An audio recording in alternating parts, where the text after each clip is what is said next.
After servicing himself with a nice breakfast, Ying would step out into the outside world, embracing the breeze for what felt like the first time. This public, fresh atmosphere, brewing with life. For Ying, it felt like the first time, even though he had been here for 6 years. He guessed that this is what it means to have memory loss and to slowly regain his memories. But he couldn't shake off the feeling that this atmosphere around him gave him a sense of freedom, as if he was rewarded with a life exploring the outdoors, having escaped the toxic household. It feels good, does it not, to breathe in the fresh air of this environment? This is the city of which you call your home, Jump City, Glover would state as he walked up to Ying, who turned his head sideways to face him.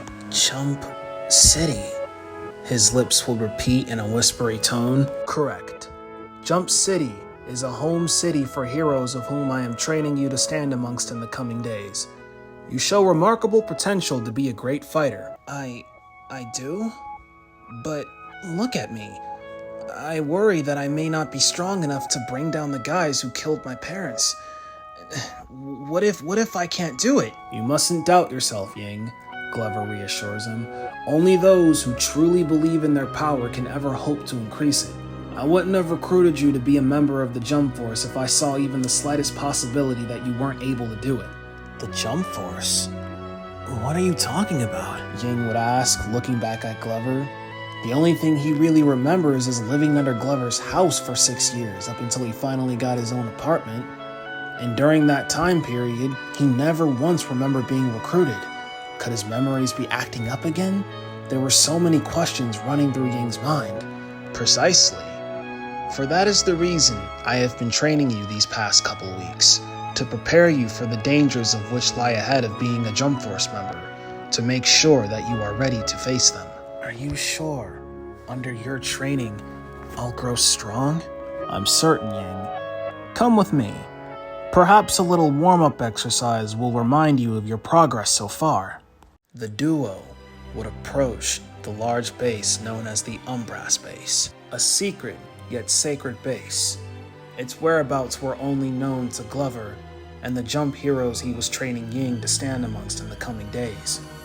As Ying walked forward into the new base, his head moved from side to side, eyes scanning every object that entered his vision as he would state, "This place, it's huge, and it's awesome." This is the base known only to me and the Jump Heroes, the Umbras base, our headquarters. Come, my boy. This is not the area in which your training session will begin. The two would now approach the training simulation room, standing in the focal point. So, is this the place I'm going to be training in, Mr. Glover? Correct. But because you are still inexperienced, we shall start you light. Suddenly, an entity with a wicked aura and menacing look would appear in front of the two. Ying jumped back in shock as he would shout, What the hell is that thing?" Do not worry, Ying. It isn't real. It's merely a data asset created from the memories of the enemies I have faced, Glover would explain before turning his body to face the venom with his hands behind his back. The first step in being a Jump Force member is learning not to be so intimidated by something as trivial as appearance. Sure, yeah. So, all I gotta do is just fight that thing? Correct. But don't worry. I'm sure you will do perfectly fine. The wicked enemy would charge Ying, and suddenly, something snapped inside of him. And at the right moment, Ying went for a powerful blow, sending the creature flying. What was that just now? A tiny sliver of your true potential. Do you understand now? Do you understand what you are capable of? Yeah. This is awesome. Mr. Glover, where does this power come from? A little thing of which is known as a cosmic cube. It is the very source of our powers, and it lives within our body. With it, our growth potential is limitless. We can learn anything, raise our power to any level we wish. Mr. Glover, sir, do you really think I can become strong enough to measure up to the level of these heroes? I am more than certain, Ying. I mean, you did just obliterate a virtual reality clone of the venoms I face. I've had high hopes of your potential. And as of today, you just proved it to yourself. However, don't go thinking that every battle will be as easy as this one. You must train yourself, hone your skills, and reach new powerful heights. Is that clear? Yes, sir. Good. That concludes today's lesson then. In a realm far beyond the one Ying and Glover live in, a demon spirit would be watching the two. That boy has remarkable potential, she would state to herself, giving a light evil chuckle. After the training, Ying would head back into the outside world. But this time, he got a weird feeling. It was as if he was stronger than he was when he fought the venom. But he chose to brush it off for now. He walked through the streets, and suddenly, he spotted someone with an odd-looking appearance, walking down the same pathway as he did. But alas, he paid no mind to it, and thus would continue his journey throughout Jump City. At around 9 o'clock at night, Ying would see himself sitting on a bench at a nearby park. But Ying just couldn't shake off this new feeling. It was a vibe, a sense of awakening. Could it have been the fresh new air of the city even though he's been there his entire life? Or was it from the awakening of his powers when he was training? He didn't know. Suddenly, the man Ying saw a few hours earlier would take a seat next to him on the bench. "Beautiful night, is it not?" the man would state.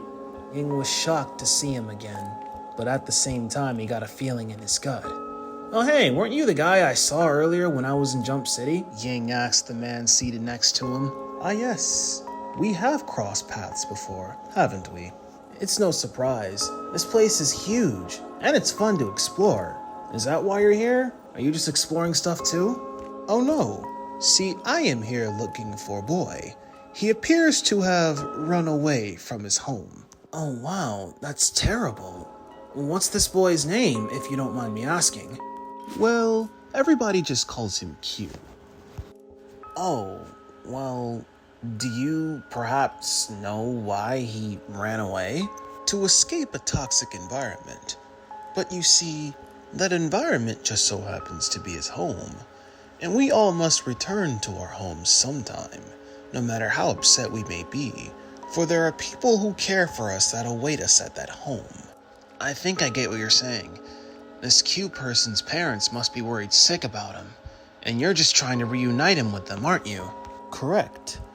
I am merely trying to reunite him with the world in which he grew up in, for that is what any of his parents or his friends would want." "I totally get what you're saying, man. Although, I'm the only one at this park right now, so I highly doubt the guy you're looking for is here. You'll have better luck looking somewhere else, though." "Oh no, there's no need for that. Because you see, that boy just so happens to be you." Magic formed on the man's staff, and Ying leaped back. Hey, what do you think you're doing? What's the big idea here? "You are the boy I am looking for. It is time for you to return home to the world in which you came from." What the hell are you even talking about? I'm not this Q person. You're not making sense right now. "You were brought here and stripped of your memories as Q. That is why what I am saying makes no sense. But trust and believe, it is the truth. You are Q, and it is time for you to return home. I have let you stay in this world long enough." Look, I don't know what the hell you're talking about, and I really don't care. You're acting strange, and I don't like it, so I'll give you one chance to get out of here before you get smacked. "You are just as angry and violent as you were before you entered this realm. Very well then. If we must fight and enable for you to return to your home world, then I shall take you back with brute force." Following that sentence would be a barrage of flame projectiles from the man flying right at Ying. He didn't let up even as Ying was dodging. Ying would eventually leap upwards, but the moment he was in the air, the man closed in on him.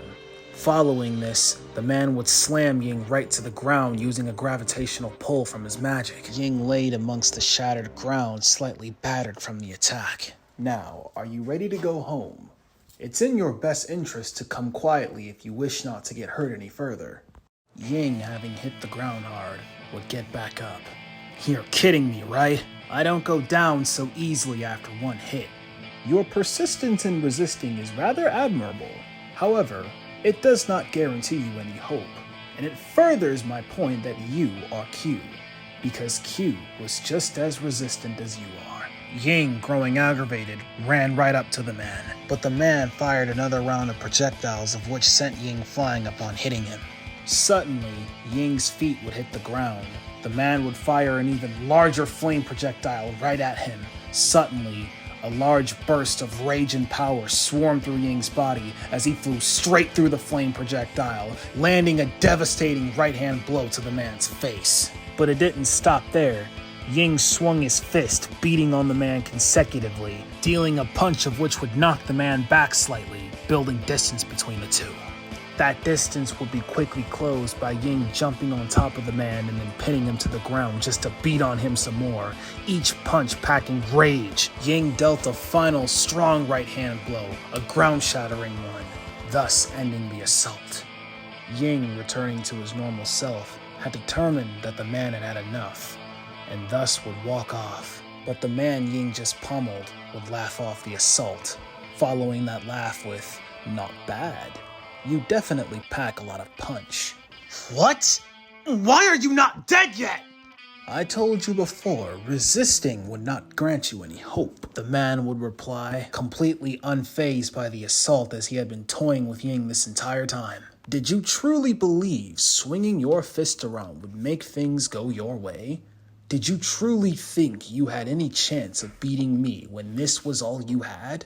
You are Q, and you aren't going anywhere but back to your home world." Alright, since you can't get it through your mind that I'm not this Q person and I'm not going anywhere, I'll just have to beat it into you. I've still got plenty of fight left in me. No, I won't deny that it's been fun allowing you to get your anger out, but I'm afraid I am pressed for time, which means our little game must end here. Having said that, Ying leaped right into the air, cocking his fist back. The man would extend his hand forward, focusing his magic into a counterattack to Ying's punch.